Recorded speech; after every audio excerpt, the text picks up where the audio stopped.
का हवाला उसी की तरफ दिया जाता है, यानी क़यामत का इल्म उसी को है।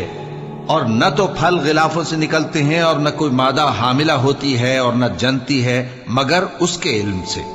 और जिस दिन वो उनको पुकारेगा और कहेगा कि मेरे शरीक कहाँ हैं, तो वो कहेंगे कि हम तुझसे अर्ज करते हैं कि हम में से किसी को उनकी खबर ही नहीं।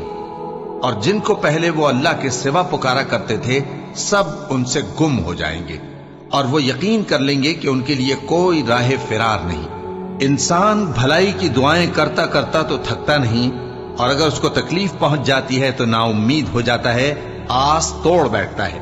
और अगर तकलीफ पहुंचने के बाद हम उसको अपनी रहमत का मजा चखाते हैं तो कहता है कि ये तो मेरा हक था और मैं नहीं ख्याल करता कि क़यामत बर्पा हो।